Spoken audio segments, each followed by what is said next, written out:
విజయ్కి పవన్ స్ట్రాంగ్గానే కౌంటర్. అధికారంలోకి ఇలా వచ్చి అలా కూర్చోవడం కాదు, పార్టీని బలమైన భావజాలంతో నడపాలి.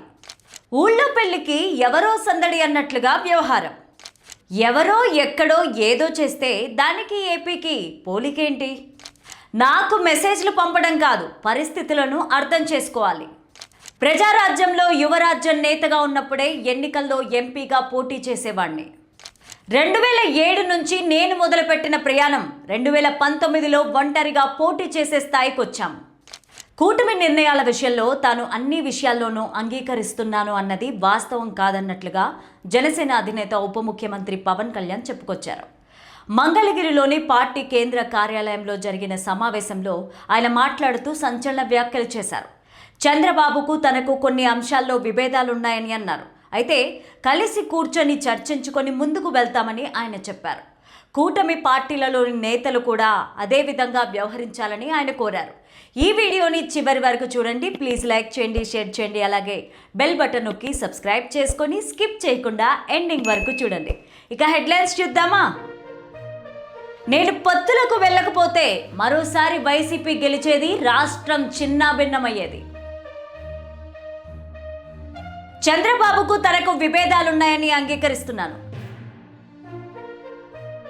నేను భీమవరం గాజువాకలో పోటీ చేసినప్పుడు 2 చోట్ల గెలిచి ఉంటే పరిస్థితి మరోలా ఉండేది. ఇక స్టోరీలోకి వెళ్తే, మంగళగిరిలోని పార్టీ కేంద్ర కార్యాలయంలో జరిగిన సమావేశంలో ఆయన మాట్లాడుతూ సంచలన వ్యాఖ్యలు చేశారు. చంద్రబాబుకు తనకి కొన్ని అంశాలలో విభేదాలున్నాయని అన్నారు. అయితే కలిసి కూర్చొని చర్చించుకొని ముందుకు వెళ్తామని ఆయన చెప్పారు. ఇదిలా ఉంటే 2024 ఎన్నికలు జనసేనకు మంచి అవకాశంగానే పవన్ కళ్యాణ్ చెప్పారు.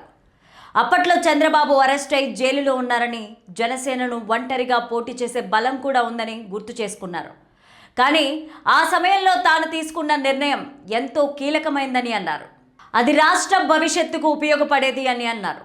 ఆనాడు కనుక తాను పొత్తులకు వెళ్ళకపోతే మరోసారి వైసీపీ గెలిచేదని, రాష్ట్రం చిన్నాభిన్నం అయ్యేదని పవన్ చెప్పారు. అప్పటికే ఐసీయూలో రాష్ట్రం ఉందని ఆయన గుర్తు చేశారు. అందుకే 5 కోట్ల ఆంధ్రుల తరపున తాను నిర్ణయం తీసుకోవాల్సి వచ్చిందని ఆయన వివరించారు.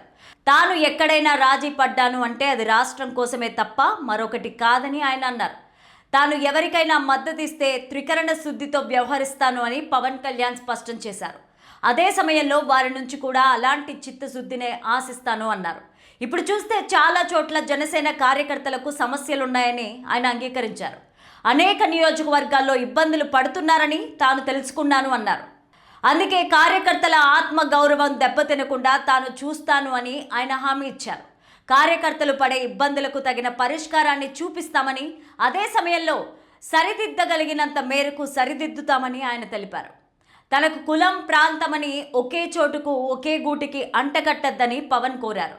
తాను కాపు కులంలో పుట్టడం అన్నది తన చేతుల్లో లేదని అన్నారు. తాను అందరి వాడినని అన్నారు. అందరి కోసం తాను పనిచేస్తానని పవన్ కళ్యాణ్ చెప్పారు. తనకు అందరూ కావాలి అన్నారు.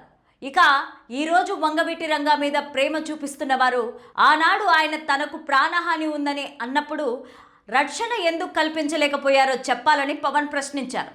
ఇక తనకు భీమవరం గాజువాకలలో పోటీ చేసినప్పుడు 2 చోట్ల ఓట్లు వేసి గెలిపించి ఉంటే మరోలా ఉండేదని అన్నారు. కానీ అలా జరగలేదు కదా అని ఆయన పార్టీ సమావేశంలో గతాన్ని గుర్తు చేసుకున్నారు. ఇక మీదట తాను పార్టీ సమావేశాల్లోనే ఎక్కువగా ఉంటానని తెలిపారు. పార్టీ పటిష్టతకు కృషి చేస్తానని ఆయన హామీ ఇచ్చారు. ఇక మీదట పార్టీ ఆఫీసులో కూర్చొని అన్ని విషయాలు చర్చిస్తామని అన్నారు. అందరికీ న్యాయం చేస్తామని కూడా పవన్ భరోసా ఇచ్చారు. రానున్న స్థానిక ఎన్నికల్లో మంచి అవకాశాలు ఉంటాయని పవన్ చెప్పడం విశేషం.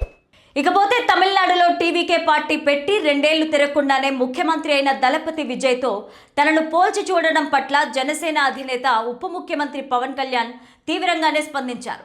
మంగళగిరిలోని జనసేన కేంద్ర కార్యాలయంలో జరిగిన పార్టీ సమావేశంలో ఆయన మాట్లాడుతూ చాలా మంది తనకు ఈ విషయంలో సలహాలు, సూచనలు ఇస్తున్నారు అన్నారు.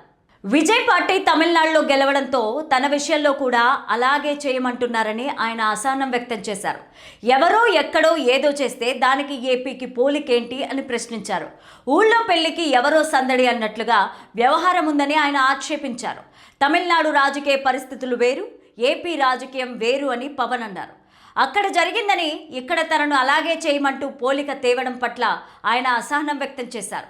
తాను 2019లో ఒంటరిగా పోటీ చేస్తే 2 చోట్ల ఓడించారని పవన్ గుర్తు చేశారు. నాకు మెసేజ్లను పంపించడం కాదు, పరిస్థితులను అర్థం చేసుకోవాలని అన్నారు. తాను పదవుల విషయంలోనూ పట్టుదలగా ఉంటే 2007లో ప్రజారాజ్యంలో యువరాజ్యం నేతగా ఉన్నప్పుడే ఎన్నికల్లో ఎంపీగా పోటీ చేసేవాడినని అన్నారు.